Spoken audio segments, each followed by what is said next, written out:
नमस्कार साथियों, स्वागत है आपका हमारे YouTube चैनल में। आप मध्य प्रदेश की किस जगह से हमारे समाचार सुन रहे हैं, कृपया कमेंट बॉक्स में लिखकर हमें ज़रूर बताएं। भोपाल से प्रस्तुत है मध्य प्रदेश के प्रादेशिक समाचारों के साथ मैं रजनी शुक्ला। होटलों या रेस्तरां में खाना खाने वालों के लिए एक राहत भरी खबर है।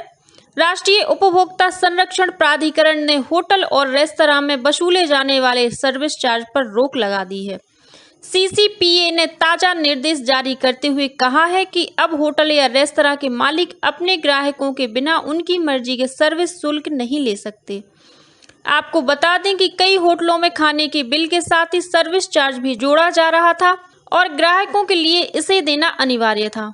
अब लोगों को इससे राहत मिल गई है। प्राधिकरण ने साफ निर्देश दिया कि अब किसी भी तरीके के सर्विस चार्ज के नाम से वसूली नहीं की जा सकती। अगर कोई भी होटल या रेस्तरां इसको खाने के बिल में जोड़ेगा तो उसके खिलाफ सख्त एक्शन लिया जाएगा। अपने दिशा निर्देश में उसने कहा कि कोई भी होटल या रेस्तरां ग्राहकों को सेवा शुल्क देने के लिए बाध्य नहीं कर सकता। ग्राहक चाहे तो सेवा शुल्क दे सकते हैं, लेकिन यह पूरी तरह से स्वैच्छिक, वैकल्पिक और उपभोक्ता के विवेक पर निर्भर करेगा। यदि किसी उपभोक्ता को यह पता है कि कोई होटल या रेस्तरां दिशा निर्देशों का उल्लंघन करते हुए सेवा शुल्क लगा रहा है, तो उपभोक्ता संबंधित होटल या रेस्तरां से सेवा शुल्क को बिल राशि से हटाने का अनुरोध कर सकता है। साथ ही उपभोक्ता राष्ट्रीय उपभोक्ता हेल्पलाइन 1915 पर कॉल करके या NCH मोबाइल ऐप के माध्यम से शिकायत दर्ज कर सकता है। प्रधानमंत्री नरेंद्र मोदी सोमवार को आंध्र प्रदेश के दौरे के बाद गुजरात पहुंचे। अपने दौरे के दौरान प्रधानमंत्री ने देर शाम गांधीनगर में डिजिटल इंडिया सप्ताह 2022 का उद्घाटन किया। कार्यक्रम में पीएम मोदी ने India stack global, my scheme मेरी पहचान, digital India genesis, digital India Bhashini, chips to startup digital पहलों का उद्घाटन किया। उद्घाटन करते हुए पीएम ने कहा कि आज लॉन्च किए गए सभी कार्यक्रम ईज ऑफ डूइंग बिजनेस और ईज ऑफ लिविंग को मजबूत करने वाले हैं। उद्योग एवं आंतरिक व्यापार संवर्धन विभाग ने सोमवार को राज्यों की स्टार्टअप रैंकिंग 2021 जारी की। इसमें मध्य प्रदेश को बढ़त मिली है। प्रदेश को आकांक्षी नेतृत्वकर्ता श्रेणी में स्थान मिला है। इससे पहले 2019 में प्रदेश उभरता स्टार्टअप परिवेश श्रेणी में शामिल था। नए उद्यमियों के लिए स्टार्टअप परिवेश विकसित करने में गुजरात और कर्नाटक सर्वश्रेष्ठ प्रदर्शन करने वाले राज्यों के रूप में उभरे हैं। रैंकिंग का यह तीसरा वर्ष था। 2020 में मध्य प्रदेश को इमर्जिंग श्रेणी में जगह मिली थी। रैंकिंग में 24 राज्यों और 7 केंद्र शासित प्रदेशों को शामिल किया गया था। प्रधानमंत्री श्री नरेंद्र मोदी द्वारा 19 जून को रवाना की गई 44वें शतरंज ओलंपियाड की मशाल रिले 4 जुलाई सोमवार को भोपाल पहुंची। ग्रैंड मास्टर अनुराग महामल के नेतृत्व में मशाल टीटी नगर स्टेडियम पहुंची, जिसका खेल और युवा कल्याण मंत्री श्रीमती यशोधरा राजे सिंधिया ने स्वागत किया। मंत्री श्रीमती सिंधिया ने कहा कि भारत में पहली बार चेस ओलंपियाड होने जा रहा है। तमिलनाडु के महाबलीपुरम में 28 जुलाई से 10 अगस्त तक लगभग 187 देश के 2000 खिलाड़ी अपने खेल का प्रदर्शन करेंगे। श्रीमती सिंधिया ने कहा कि ये देश के लिए गौरव की बात है कि शतरंज का भारत में जन्म हुआ था।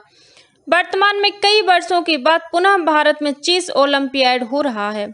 उन्होंने कहा कि मध्य प्रदेश को ये मौका मिल रहा है कि शतरंज ओलंपियाड मशाल उज्जैन, इंदौर, भोपाल, सांची और ग्वालियर के प्रमुख स्थलों का भ्रमण कर नई दिल्ली के लिए रवाना होगी।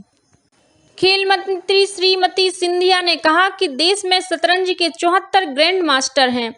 भारत में होने वाले ओलंपियाड से बहुत से खिलाड़ी प्रोत्साहित होंगे। उन्होंने कहा, हर खेल का समय आता है, अब भारत में शतरंज का समय है।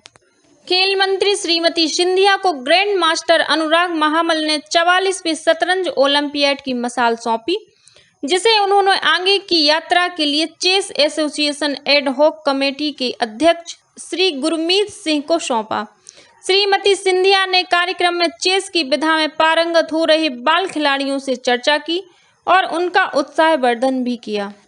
नगरीय निकाय निर्वाचन 2022 में प्रथम चरण में 6 जुलाई को 49 जिलों के 133 नगरीय निकाय में सुबह 7 बजे से शाम 5 बजे तक मतदान होगा। मतगणना 17 जुलाई को प्रातः 9 बजे से होगी। कुल 13,148 मतदान केंद्र बनाए गए हैं। दूसरे चरण का मतदान 13 जुलाई को होगा।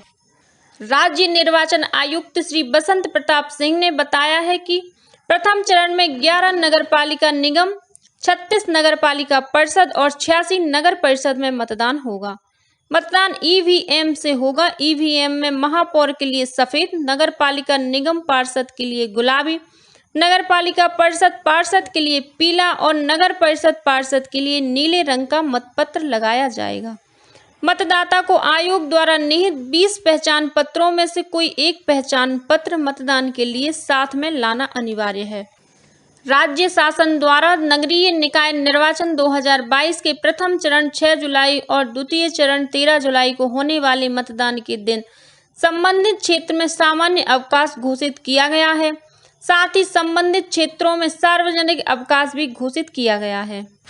नगरीय निकाय क्षेत्रों में स्थित प्रतिष्ठानों और संस्थानों में कार्य करने वाले मतदाताओं को मतदान का अवसर देने के लिए यह आवश्यक है कि नगरीय निकाय के आम निर्वाचन के दिन नगरीय क्षेत्रों एवं वार्डों में निवास करने वाले कर्मचारियों को कार्यस्थल पर 4 घंटे देरी से आने अथवा 4 घंटे जल्दी जाने या बीच में 4 घंटे अनुपस्थित रहने की अनुमति दी जाए।